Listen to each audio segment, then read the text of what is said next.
Coming up next, students at Harlandale ISD are starting off the new school year with free Wi-Fi at home thanks to a new program. Details on how it works. Along with security, mental health a concern for parents and students as the new school year begins. We have some advice about what you can do to provide support. And security was a big topic of discussion at the Uvalde School Board meeting last night. What school officials are doing there for parents who don't feel comfortable sending their kids to school. That's all coming up. Live from KSAT 12. Good Morning San Antonio starts right now. And good morning to you. It's Tuesday, August 9th. Thanks for joining us. Welcome back, Mark. Thank you very much. Had a nice relaxing week up in the state of Colorado. You know, something I noticed up there last week, I was not the only Texas license plate up there. There were a bunch of Texas folks up there, and I think we all had the same general idea, escape the heat. Right, trying to take a break from the heat, and you brought back the rain. Well, I mean, I could take partial credit, but it doesn't really count. We go outside with the live cam right now. 79 degrees. Yes, we did have showers in the area both Sunday and again yesterday, Justin Horan. Thank you, Mark. We do appreciate it. Yeah, it was nice to see some of that rain around. Yesterday, there were some good downpours. At least cooled us down. I know not everyone got rain, but at least it brought those temperatures down because it did get pretty hot yesterday afternoon. 81 degrees right now, 76 in Kerrville, 75 Rock Springs. It's 80 in Del Rio, so off to a warm start. And the forecast will be around 99 degrees today, just a 10% chance of rain. Tomorrow, we're up close to 100, but you notice there we have a chance late, a little better chance, and then as we get into Thursday, our chances actually come up even more, 30%, and we're below 100, 97 on Thursday. So things are looking up here. We've got at least a little bit of a chance for rain. We have yet to hit 100 again, so we're still stuck at 56, and that means we're still one behind that second place record there and set back in 2011. 59 set back in 2009. I still think we get there. We do have some hot temperatures scheduled for next week, but maybe not this week, which is okay. 87 degrees, 11 o'clock, 91 noontime, partly cloudy skies. By the afternoon, we're close to 99. There is a small chance of a shower today. It's not a great chance. I don't think the radar will be as busy as it was yesterday, but still a chance nonetheless. And then temperatures fall into the low 90s by 8 p.m. Let's go over to Stephen now. Thanks, Justin. All right, let's get a look at the roadways because things are looking a lot better. It got a bit busy out there for a few minutes, but it looks like traffic has now dwindled down. We're really not seeing a whole lot from these TransGuide cameras, and that's great because if you're still at home trying to get your way, get out the door and get on the roadways, nothing major is going to slow you down. But there are still a few slowdowns that are lingering around. We're going to take you to the map, and we can see some of that reflected over on the northwest side near Helotes off 1604, and of course the usual slowdowns along I-35 in Live Oak, but we know that there is some work taking place there. Make sure that you plan ahead. We have been updating you on a lot of the construction that's been taking place in and around the Alamo City. So if you have your phones and you're still at home, open that camera app and you can scan that QR code right there on your screen. Tap the center of your camera app or the center of your screen, pardon me, and that will take you directly to the KSAT traffic page, and that has a list of all the closures taking place in and around the Alamo City. Just updated that list today, so make sure that you plan your commute ahead of time. Guys. Thank you, Stephen. Looks like it today. It's 9 at 9. Parents and students learned more about safety changes to their schools at the Uvalde School Board meeting last night. But not everyone was satisfied with the changes proposed. For those who still don't feel safe returning to school, the district announced plans for virtual schooling this year. ABC News has confirmed the search warrant executed by the FBI on former President Trump's Mar-a-Lago resort yesterday morning was related to improperly removed documents from the White House. Sources say of those 15 boxes of documents Trump brought back to his estate, some of them were indeed marked classified. New data from the National Oceanic and Atmospheric Administration shows just how extreme this summer's weather has been. NOAA reports last month the average temperature for the lower 48 states reached almost 3 degrees higher than average, making July the 3rd warmest on record in the U.S. Here in Texas, last month was the warmest on record. President Biden and First Lady Jill Biden visited eastern Kentucky yesterday and met with the families affected by catastrophic flooding, which killed more than 36 people. The president is also pledging support to those families and other residents who remain displaced from their homes. Singer and actress Olivia Newton-John has passed away. She was 73 years old, and according to her husband, the Australian singer died at her Southern California ranch yesterday morning. Over the last 30 years, she was treated for several bouts of cancer, most recently at the base of her spine. Pulitzer Prize-winning historical author David McCullough has also died. His books covered massive subjects in history and epic figures. He earned 2 Pulitzer Prizes for his biographies of U.S. Presidents Harry Truman and John Adams. And President George W. Bush awarded him the Presidential Medal of Freedom, the highest civilian honor in the U.S. Toyota is asking people to send certain cars back for a buyback because of a problem that could cause wheels to fall off while driving. This is just for the BZ4X electric SUV. The automaker says wheels could come off even after just a short time on the road. Last month, people were warned not to drive that SUV, but Toyota still hasn't figured out the problem. Federal regulators have cleared Boeing to resume deliveries of its 787 Dreamliner passenger jet. The FAA says they are satisfied with changes Boeing has made to the plane's problematic production process. American Airlines expects to get its first new Dreamliner as early as tomorrow. The Wall Street Journal reports companies are finding it easier to fill jobs. Corporate leaders say it is still a job hunter's market, but recruiting is getting easier, especially in hospitality, retail, and healthcare. And that's today's 9 at 9. In your morning headlines, the latest on the condition of actress Anne Heche. And thieves use a truck to help with a robbery. Plus, other thieves just needed a lookout and a big bag. And Field of Dreams will be a reality again. David Sears is here to explain all of this. Good morning. You guys remember that baseball game in the cornfield? Oh, it was so awesome. Yeah, doing it again. Fantastic news. And we'll hear from some folks about that coming up in just a second. But first, let's start with this. While actress Anne Heche is in a California hospital in serious condition and in a coma, she's being investigated for driving under the influence and hit and run. Heche crashed her car into a house in L.A. last week. The car and the house caught on fire. A woman was at home at the time. The car barely missed her, but she was able to get out, and the house was completely destroyed. In the meantime, Heche trapped in her Mini Cooper and finally rescued, according to a statement from her representative. She has a serious pulmonary injury and is on a ventilator. Investigators got a warrant for her blood. Several hours before the wreck, she posted a podcast where she said she was talking about drinking vodka and wine because she was having a bad day. That podcast was taken down soon after. Witnesses told TMZ that before she hit the house, she actually hit a garage, backed up, drove off, and then crashed into that house. All right, let's take it to Ohio. And look out. Watch what happens here. Boom, right through the front door. Driver crashing one of those utility trucks right through that front door of a camera store. Since it is a camera store, you know, they've got several angles of this accident. But it wasn't an accident. The truck was stolen. It happened about 4:30 in the morning. There's a quick shot of the guy getting out with the truck with a, looks like a big baggie. The owner says they got away with about $500 worth of goods. But that was a drop in the bucket compared to the $100,000 in damages they did. The staff cleaned up. They boarded up the front door and were able to use another door so they could open for business. Cops are looking for those guys. All right, let's take it to New York. Talk about an organized crime. Here's video from inside a jewelry store. There's a guy at the door. You can see him right there. The person inside the store actually buzzed him in. And then he just becomes a lookout. So there he is right there. He gets buzzed in, opens the door, and then he's just going to stand at the door and watch what happens. 3 other guys come running into the jewelry store. They got hammers and a big bag, and they go to town. They start busting up all the glass, taking what they can. And this is in the middle of the day. Look at the top of your screen. You can see people just kind of wandering around. They're in the middle of the Bronx. And it's like, man, nothing's going on in there. You can also barely see the top of the head of what looks like a person behind the counter just kind of watching it all happen. The thieves got away with more than $2 million worth of jewels. Police are looking for them.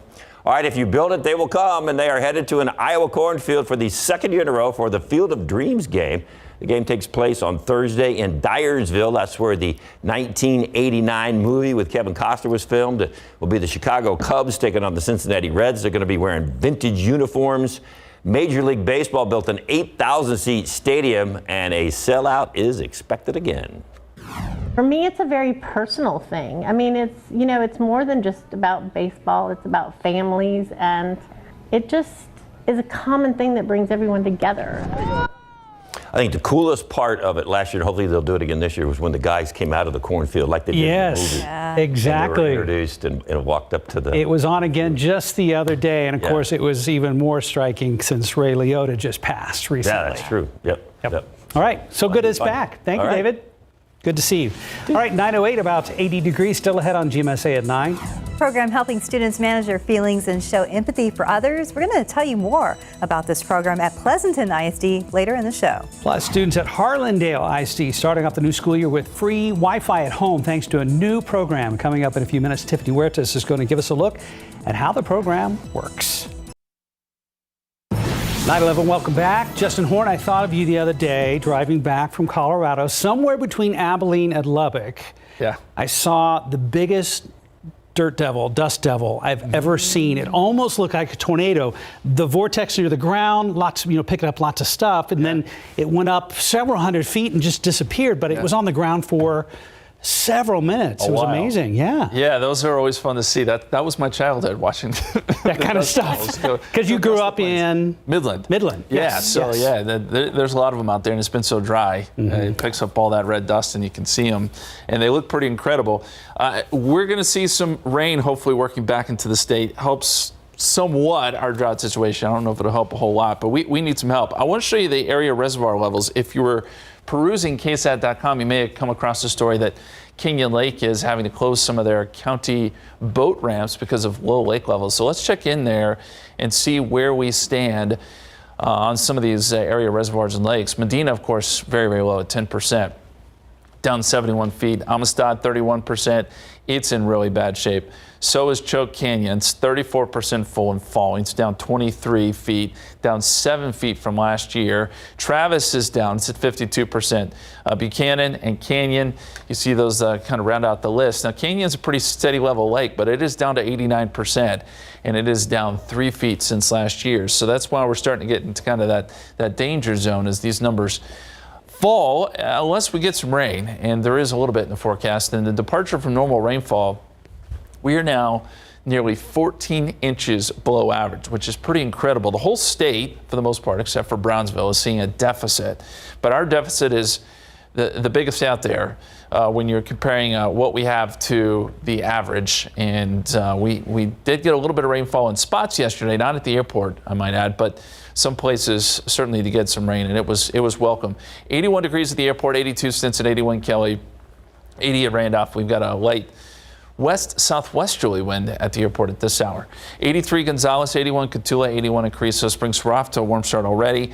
Temperatures have made it into the upper 70s in the hill country, and those are areas that will stay in the 90s today. As you go further south, probably some 100s on the map, and we've got to pair that with this humidity with dew points in the mid-70s right now, and that's going to make for a pretty sticky situation, at least early.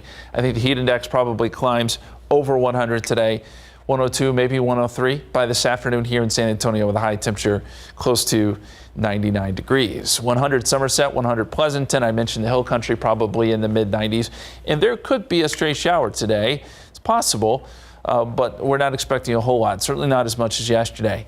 And as we look at the satellite picture, you see some of the clouds beginning to build, and we'll see some off and on cloudiness today. We'll call it partly cloudy.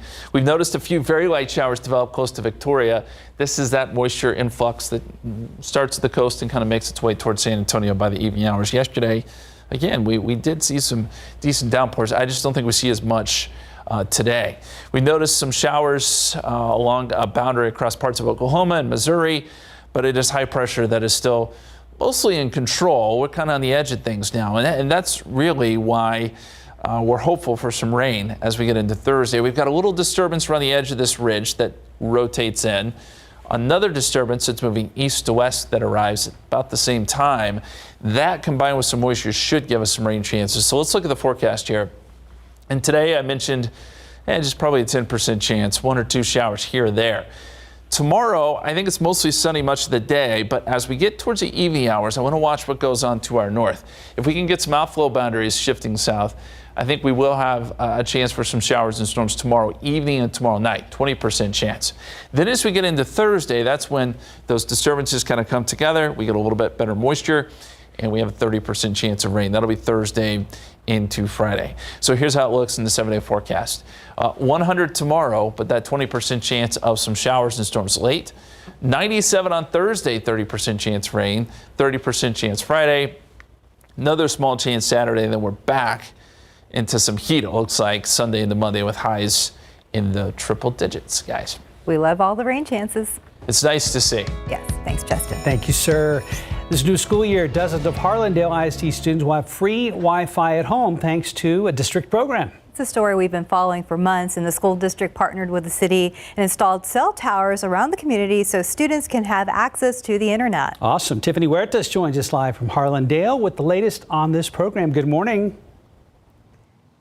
Good morning, Mark and Stephanie. Yeah, over the last few days, dozens of families here in the district have received a router so they can connect to the internet right at home. And check it out. This is one of the towers here at Harlandale. 14 of these towers are placed all around the district. Different crews have been installing these towers since December. And this summer, the district was testing them. To talk a little bit more about this, we have Mirna Martinez here with the district. Good morning, Mirna. Talk to us about this program. Hi, good morning. Very nice to be here.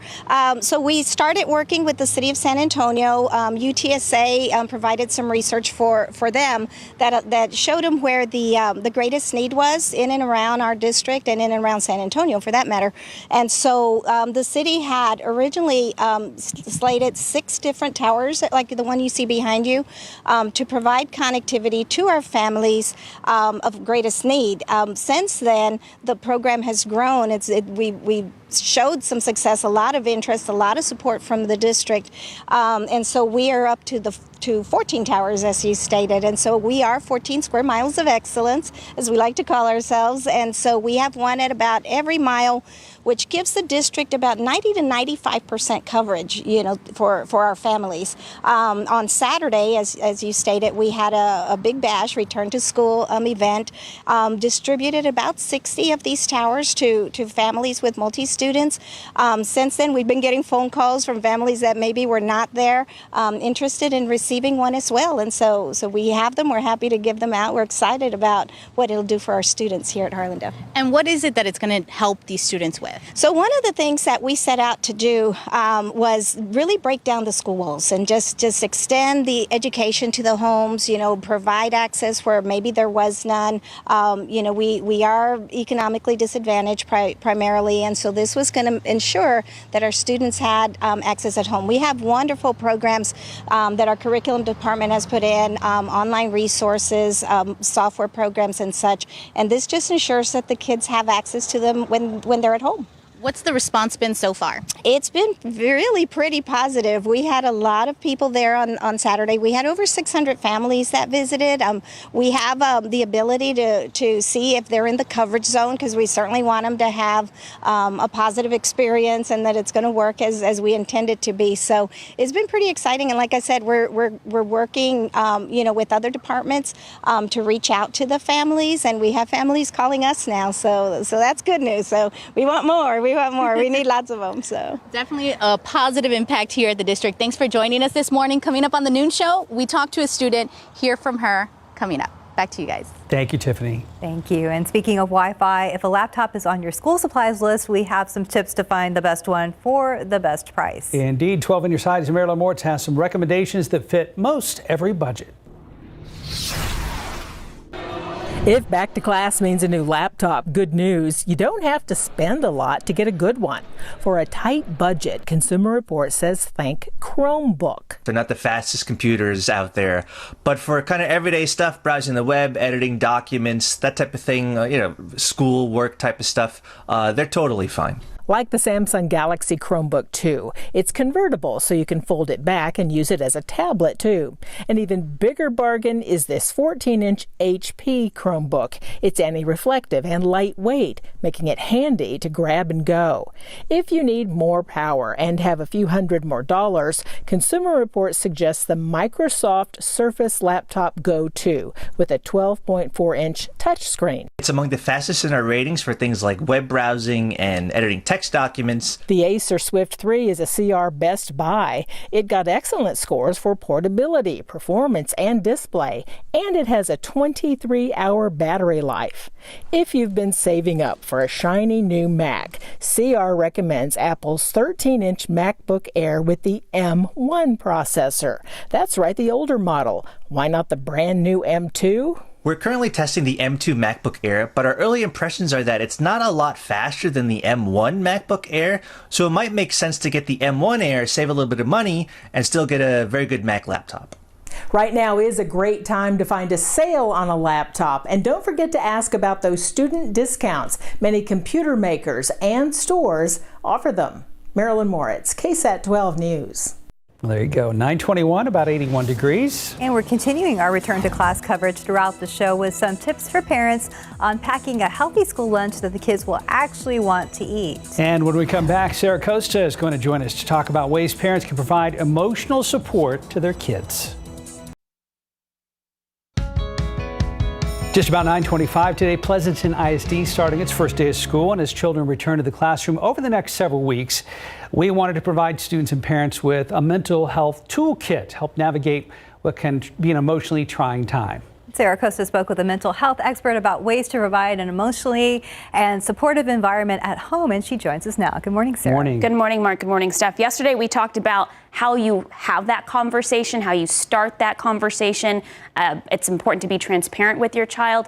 Today, we're talking about the importance of structure and routine. If the child's environment at home is an emotionally balanced one, then it could help them feel mentally strong or stable when they return to the classroom.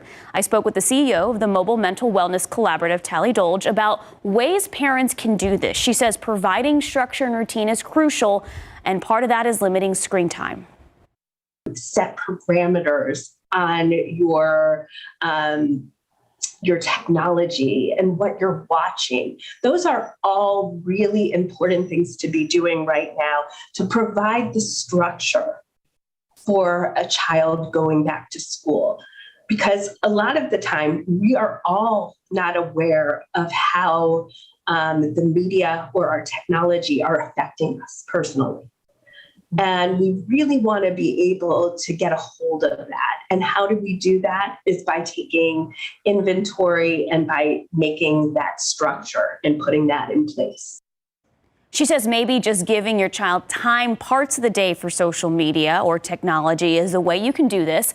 Another way is to provide structure by sticking to routines. For example, maybe carving out meal times at the table or having the same snack right after school. And post-pandemic, she says it is crucial to make sure your child is having enough face-to-face time socially with other children.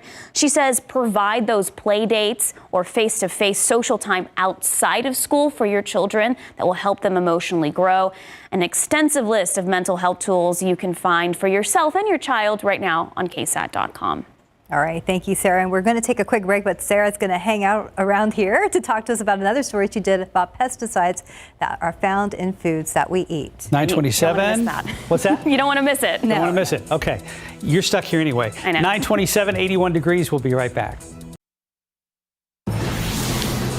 Welcome back. 9:30. A new study by the CDC says over 80% of urine samples drawn from children and adults contained a weed-killing chemical linked to cancer. It's a finding that scientists have called disturbing and concerning. Our Sarah Costa joins us again. And Sarah, you spoke with an environmental scientist about this. And how are these pesticides getting into our systems? Well, they're getting in very easily. It's because it's from the food that we eat. And there's really nothing you can do about it. I mean, we'll get into other ways you can protect yourself, but it's mainly coming in from things we eat. Now, the scientist did tell me, he's out of UTSA, and he said, now, some of that is coming off from some of the water we're drinking, but that's not super common. If it's coming from water, it's coming from pesticide runoff after farmers spray the fields. A little bit of that chemical might get into like nearby sloughs, rivers, streams, but for the most part, it's getting in from when we consume food. Got it. Okay, so we already inferred about the cancer risk there. What are some of the other health risks associated with these pesticides and how they affect us? It's a little alarming and terrifying. Some of those pesticides are linked to cancer, like Mark just said, but also they can cause hormonal imbalances. They can cause damage to the nervous system and the endocrine system. So it's a lot of research still has to be done. We don't want to like sound the alarms like, hey, this is all really dangerous, but it's something definitely that we should be concerned about and aware of. And is the government doing anything to help out? Yes, so the EPA over the last decade has put several laws and protections into place. For example, things like potatoes, bananas, green beans, soybeans, grapes, and almonds have certain pesticides that are banned from being sprayed on them.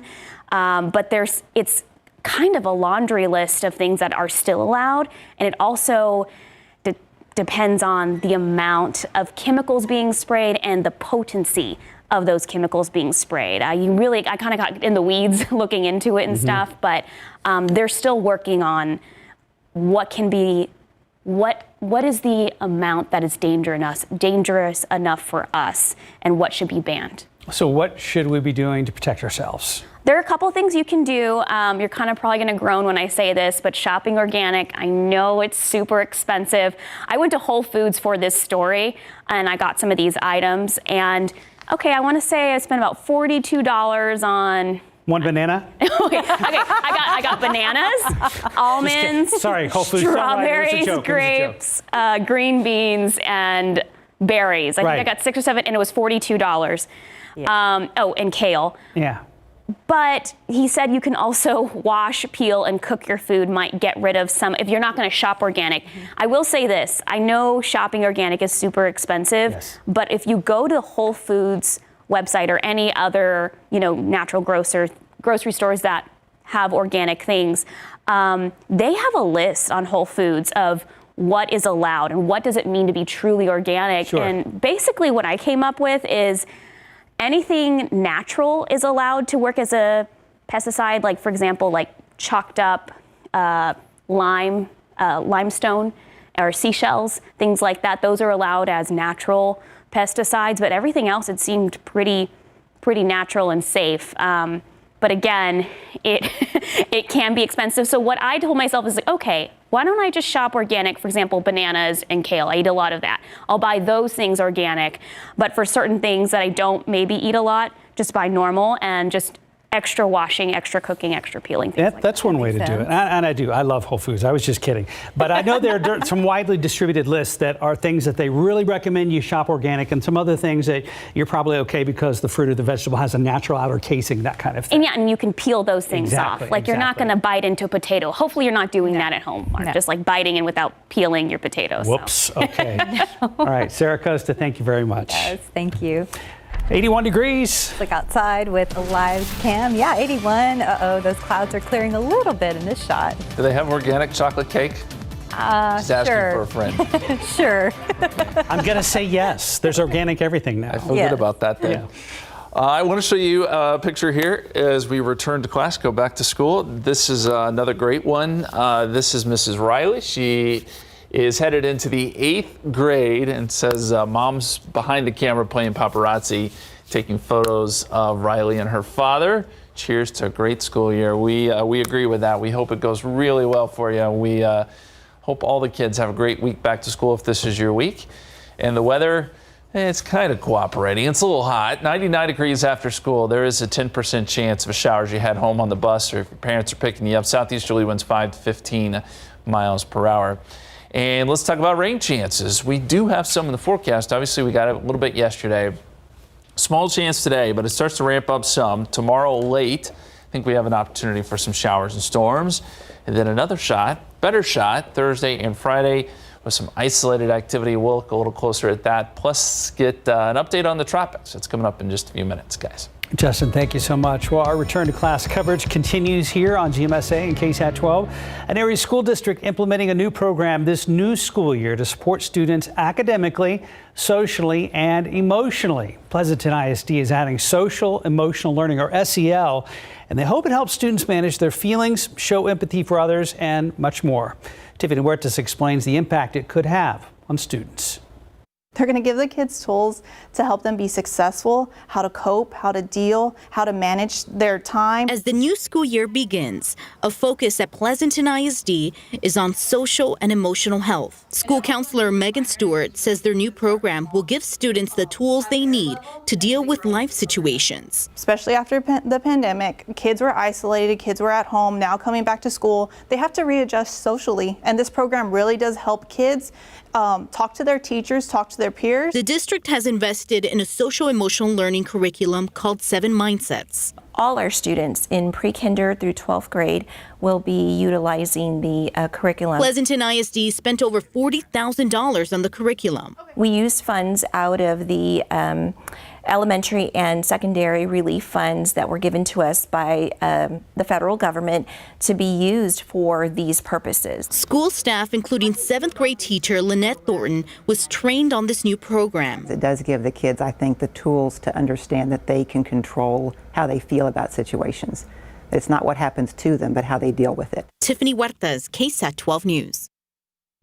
And besides safety and emotional concerns, many school districts in our area and across the country are scrambling to fill those teaching positions. Northside ISD held its annual New Teacher Academy yesterday at Brandeis High School, and hundreds of first-year elementary teachers were in attendance. But the district, like many others, they are dealing with a teacher shortage. Northside currently has 260 openings for education positions across 120 campuses. It's also not specific to all of our campuses. Some of our campuses have a few more vacancies than others, and those are the ones we're kind of targeting and working together to make sure we have a plan for day one. And the assistant superintendent for human resources said the district might have to add more kids to classrooms and get creative with scheduling to adjust for the shortage as the first day of school approaches. Other districts looking to hire, Northeast ISD said it has 180 teacher vacancies, and San Antonio ISD has 80 vacancies across its campuses. Well, it's kind of late in the game, but we know they'll do their best. Yes, they will. Yes, they will. Fine, 9:38, about 82 degrees. You're watching GMSA at 9. Coming up after the break, some tips on how to pack a healthy school lunch for your kiddos. Welcome back. It's 9:42. When it comes to packing school lunches, we can all get into a rut. And if your child gets tired of the same old sandwich every day, we have some tips to mix things up while also keeping it healthy and enjoyable. It's important to give kids a balanced meal because it gives them nutrients they need, but it doesn't have to be difficult. We want to do it the night before. It's really great to get that child involved so they can spend some time and make a choice of what they want to put in their lunch. Licensed dietitian Catherine Sherry says letting kids have a say about their lunches will help make them more likely to eat them. We can use leftover chicken from the night before and turn that into a wrap or a sandwich for the child. A simple peanut butter and jelly is great, and add some veggies with it. And I love to put dips with veggies and fruits. Make that lunch a little bit fun. Other ideas, pasta salad. Use leftover veggies and whole wheat pasta, add some fruit and a couple of hard-boiled eggs for protein. Or try Deconstructed Tacos. That's ground turkey or beef, shredded cheese, tomatoes, lettuce, a mini guacamole cup, and some fruit. They love to prepare their own meals. So you can make a homemade Lunchable and make it healthier and more filling than what you're going to get in the store. To make your own Lunchable, you could include low-sodium turkey, cheese, whole wheat crackers, some fruit and veggies, and a dip like nut or seed butter. Something to make it a little different, so not every day is the same thing. And believe it or not, Sherry says it's also important to pack a treat, very important, in your child's lunch so they can have something to look forward to and something to enjoy along with their meal. It's the effort that really counts. My mom recently admitted to me, she's like, I got a little lazy as the further along you went to school. And I was like, what do you mean? She goes, remember when you used to get a sandwich with just a slice of American cheese and lettuce with some mayo? And I was like, yeah, and it was awesome. She's like, oh, good. Because those were the days she was like, you barely had a lunch. Oh, well, but see, you still You still enjoy it. Made with love. Yeah. My little cheese sandwich. Yeah. See, that's the issue. It's time. Because you got to have time to do all Right. that stuff. Yeah. Right. And when you're rushing out the door. I'm sure she had the time, but that's a whole different therapy conversation, Justin. Fair enough. Just pack a treat. Yes, pack a treat. just pack a Treats are treat. good. But again, if your mom, you're streaming from Charlotte, North Carolina, I love you. The cheese sandwich was awesome, and Justin didn't mean it. Justin. No, I didn't mean any of that. Let's look at the radar. We'll see that we've got some showers down along the coast. We were watching some of those as they work a little bit further inland. We may see some of this activity work closer to San Antonio later this afternoon. We saw some of that yesterday with some of those pop-up showers and storms. It was good to see. We got some gusty winds out of it. Not everyone got rain, but it did come in right around dinner time. I just don't think the radar will be as busy today. As we look at the time lapse, we had some clouds this morning, and now they're already starting to break up. We're seeing quite a bit of blue skies. So that will push temperatures up. 81 degrees at the airport, west-southwesterly winds at about 5 miles per hour. 81 in Uvalde, 82 Carrizo Springs, 85 right now in Gonzales. It's 82 in New Braunfels, some 70s in the hill country. And temperatures will probably be up near 90 by noontime today. Warms up that quick. You see the morning clouds breaking up across Bexar County, but a little thicker as you get out towards Uvalde and Medina counties. And you notice the few showers here on the coast that we showed you earlier. Temperatures, as we said, generally in the 80s right now. And the dew point trend today, well, it starts to fall off some. It's pretty sticky right now. And this is a very similar trend to what we've seen basically over the past few weeks, where it starts off very humid. We dry out some in the afternoon, but not enough to get rid of the heat index, which will be anywhere from 101 to 103. The KSAT 12-hour forecast, 91 noontime. We're at 98 by 3 o'clock, 99 4 o'clock. Notice we put in that 10% chance of rain. That lasts till about 7 o'clock, and then we lose it with the loss of daytime heating. We should get a pretty good southeasterly wind, too, anywhere from 10 to 15 miles per hour. Showers, a few storms along the frontal boundary, Oklahoma, up across parts of Missouri, into Illinois and Indiana this morning. Some showers out in the Gulf of Mexico. That's some of the moisture that'll be headed in our direction. And actually, these showers and storms here are associated with a little disturbance that works in our direction. So these two things kind of come together, and that's a good thing. So as they kind of merge, we get some deeper moisture in here. We're on the edge of our ridge 5 pressure. That's why I think we've got some rain chances Thursday and Friday. It's important to point out, though, this is not going to be drop busting rain. It's not going to add up to much. We're just excited that the prospect of rain is in the forecast and that we've had it really the last couple of days. As for today, 10% chance. This is around 6 o'clock, 1 or 2 showers popping up.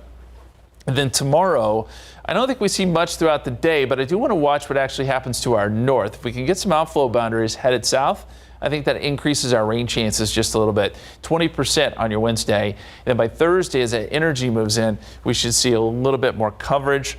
30% chance of rain on your Thursday, and that continues over into Friday.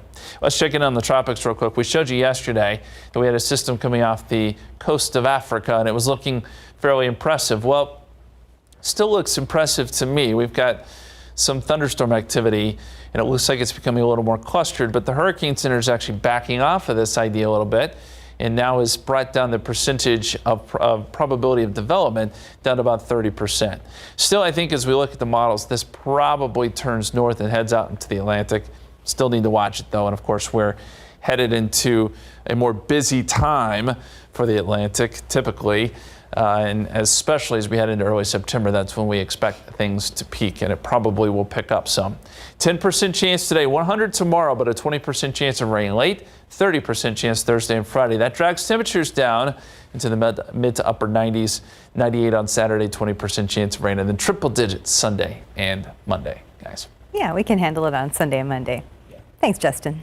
9:48, about 82 degrees. And when we come back, a look at a new miniseries streaming soon that's related events that happened after Hurricane Katrina. Today on News Now, we introduce you to the newest and largest walking group in San Antonio.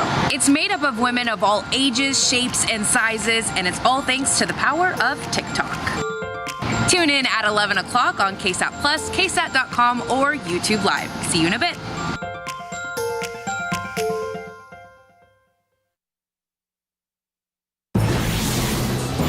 And Welcome back. It's 9:52. A tragic event of Hurricane Katrina is now a miniseries streaming on Apple TV Plus this week. CNN's Rick Damigella gives us a look at 5 Days at Memorial, which debuts Friday. After we survived Hurricane Katrina, we thought that we could survive anything. Based on a true story, 5 Days at Memorial dramatizes the tragic events which befell a New Orleans hospital in the wake of Hurricane Katrina. Start letting everybody in your unit know that there aren't any more National Guard trucks coming. They got through the hurricane with flying colors, and then the levees broke, and there was no plan for evacuating 2,000 people when there were 10 feet of fetid water surrounding the hospital. There is nothing else to do for them except to make them comfortable. So what are we talking about? She is someone who just was determined to alleviate patient suffering, and she was one of the last doctors standing. That gave her the enormous responsibility of having to make some incredibly difficult decisions. That's not what I'm talking about. I'm talking about these rumors that we're going to start dumping people on the streets. If you're telling a story that happened and playing a real character, I think there's a sense of kind of responsibility and just wanting it to be accurate, wanting it to reflect the truth. This isn't a documentary. This is our interpretation of what went on. We don't make any judgments about what they did or whatever. That's up to you, the audience, to decide. If you were given a choice between comforting a patient, possibly quickening his death, or abandoning patients to suffer a slow death, what would you choose to do? In Hollywood, I'm Rick Damigella. Follow that, Justin Horn. Wow. Yeah. We are in the mid-80s right now. We'll be up around 99 this afternoon. Small chance of a shower today, but I really think our better rain chances come later this week. Probably up to around 100 tomorrow, but we drop those temperatures into the mid to upper 90s by Thursday and Friday. Okay, don't forget that you can find all our back-to-school resources on KSAT.com. Just take out your phone and scan this QR code. It's going to take you to our Return to Class section, where you can find a lot of helpful articles and all of the stories that we've been covering. Well, today is Taco Tuesday, but if you really love tacos and want to celebrate them 7 days a week, listen up. So a company called Siete Foods is giving $40,000 away to help Latinos open or expand their own business. Now, Siete, of course, means 7 in Spanish, so the money is available for taco trucks, taco stands, Mexican restaurants, or taquerias anywhere in the U.S. The competition was started because Latino businesses are less likely to receive bank loans than non-Latino competitors. A mother-daughter team in a suburb of Austin won the contest last year. Details about how to apply to the contest are online at sietefoods.com. How appropriate on Taco Tuesday. Oh, yeah. That's amazing. Tacos do sound pretty darn good. Hey, football is coming up, of course, and we want to let you know that starting tomorrow, right here on GMSA at 9, we're going to begin a preview of some of the top high school football games that KSAT is hosting coming up on Saturday, August 27th. It is, of course, the Pigskin Classic. Yeah, there are a lot of schools involved. I was going to say 6 schools. We have Steele, we have Brandeis, Smithson Valley, Judson. I was like, I can't remember them all. I can't remember them all either. But it's games, though. Yeah. So a huge slate of games. So we're going to start Pigskin Classic previews tomorrow. David and RJ will be here every Wednesday for the next 3 weeks talking about the big build-up to those games as well. I know a lot of the students are excited to actually play in the Alamo Dome. And I know it's going to be pretty crowded because there's going to be parents and friends, and it's going to be a lot of fun. Again, August 27th, just in case you forgot. We're hoping it's the beginning of an amazing Alamo City tradition. Thanks for watching, everybody.